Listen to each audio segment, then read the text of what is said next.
Bem-vindo ao curso de Lógica de Programação da Innovate. Vetor e matriz. Vamos ver aqui agora como é que nós fazemos para declarar os vetores e as matrizes e utilizar eles, manipulando os dados contidos dele. Então vamos lá. Para você declarar um vetor, você precisa dizer o tipo e o tamanho do vetor. Então vamos criar aqui um vetor chamado números, cujo o tamanho dele vai ser 5. Então vai de 0, não, vou colocar de 1 até 5. E ele vai armazenar inteiros.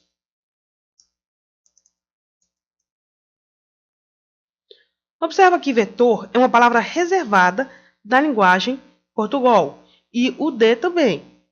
Inteiros também. Inteiro também é. Mas uma nova palavra que nós estamos aprendendo é a palavra vetor. E agora, como é que eu faço para atribuir um valor a esse vetor? Eu preciso acessar o índice desse vetor. Então, números vai receber o valor 23. Qual a posição? Qual o índice que eu quero que armazene esse valor que eu estou digitando? Eu quero que seja o índice 1. E se eu quiser imprimir o valor desse índice no console, como é que eu posso fazer? Eu posso fazer um escreva e digitar o vetor e o endereço dele. Vamos ver como é que funciona. Aqui imprime 23. Mas agora eu quero imprimir todos os valores que constituem esse vetor. Como é que eu posso fazer isso? Para isso você precisa utilizar uma estrutura de repetição. Vamos utilizar a estrutura para, porque nós já sabemos o tamanho que o vetor tem. E era uma das estruturas mais simples e mais compactas. Então vamos utilizá-la. Para isso vamos criar uma variável aqui. Vamos criar a variável i inteiro. E agora sim, para i de 1.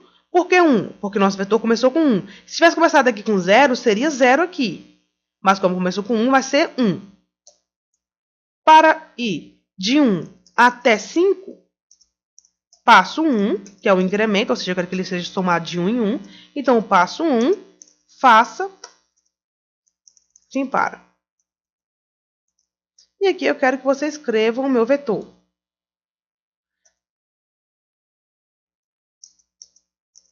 Só que se eu deixar dessa forma, ele vai escrever o valor 23 5 vezes. Eu não quero isso. Eu quero que ele imprima cada casa do vetor. Então, eu passo a letra I, que é o valor de incremento. Por quê? Na primeira vez, I vai estar valendo 1.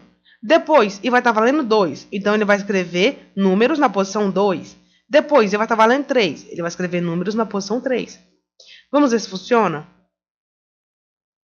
Então, aqui ele imprimiu os 5 números. Mas agora eu quero que o usuário tenha uma interação e eu digite os números aqui e depois imprima eles na linha seguinte. Então, vamos fazer isso.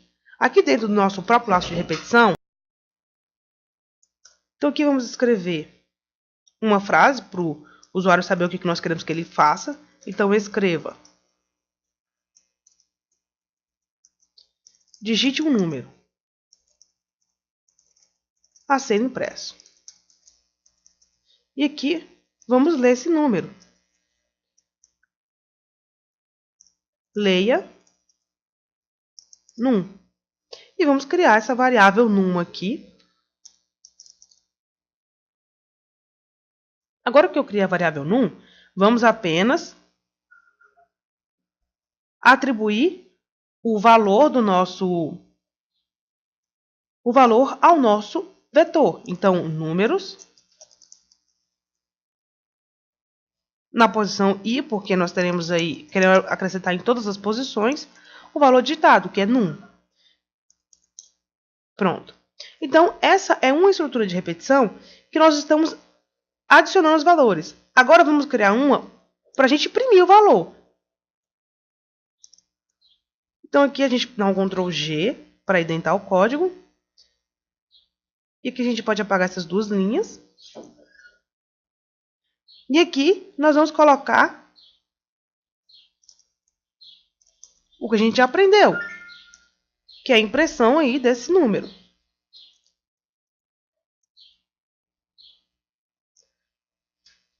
Pronto. Vamos fazer o teste? Então, 12. Aqui, ele imprimiu os números para a gente. Como que nós faremos?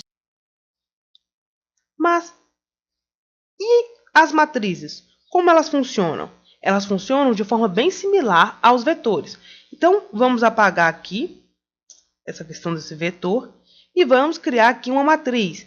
A matriz ocorre de forma tão similar que a palavra-chave vetor é utilizada por ela também. Então, nós podemos fazer o seguinte. Vamos colocar vetor na a linha do 1 ao 3 e vamos colocar aqui também a coluna de 1 a 2. E agora, como é que eu faço para fazer a interação nessa matriz? Primeiro, vamos pedir para imprimi-la. A forma que ela é impressa é de forma bem similar aos vetores. É um loop, ou seja, também ela é impressa através de uma estrutura de repetição. Então, para e de 1 até 3, passo 1, faça. Só que tem uma coisa. Deixa eu criar uma outra variável aqui. Nós temos agora uma linha e uma coluna. Nós precisamos imprimir os dois. Então, nós precisamos de duas estruturas de repetição. Vamos utilizar outro para. Então, para J de 1 até... Quantas colunas que nós temos? 2 colunas. Então, até 2. Passo 1, faça. E aqui, fim do para. E o fim do para. E aqui agora eu peço para imprimir a nossa matriz. Então, números e vírgula J. Ou seja, eu estou passando tanto a linha quanto a coluna para ele. Vamos ver se funciona. Eu escrevo aqui para poder imprimir na tela. Vou colocar um escreval. Opa.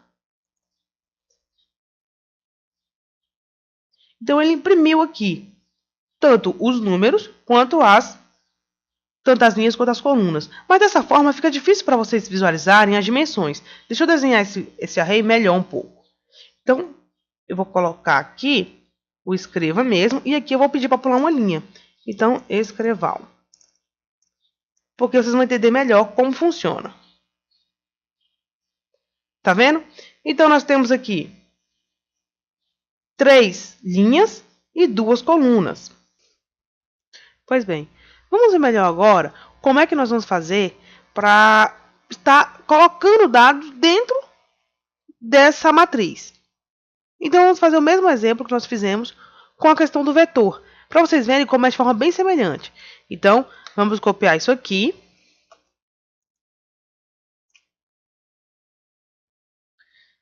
E colar aqui para ganhar tempo. Aqui eu vou colocar um comentário falando que nós vamos agora estar inserindo dados na matriz. Como é que eu posso fazer isso? Para escrever, eu não faço dessa forma. Então, para inserir, é de forma bem semelhante. Ao invés de escrever, eu quero atribuir um num. E aqui eu vou pedir para o usuário digitar esse número. Então, vamos colocar um escreva. Escreval. Digite um número.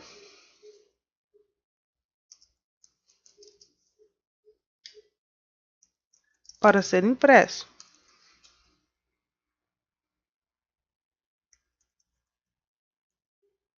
Vamos dar um espaço e aqui a gente lê o número. Então, o que nós estamos fazendo? Estamos fazendo a mesma coisa que nós fizemos no vetor, do tanto que ele é semelhante. A única diferença é que agora nós temos que passar tanto as linhas quanto a coluna. Vamos ver a execução desse algoritmo. Então, o que ele está pedindo? Digite o número a ser impresso. 2.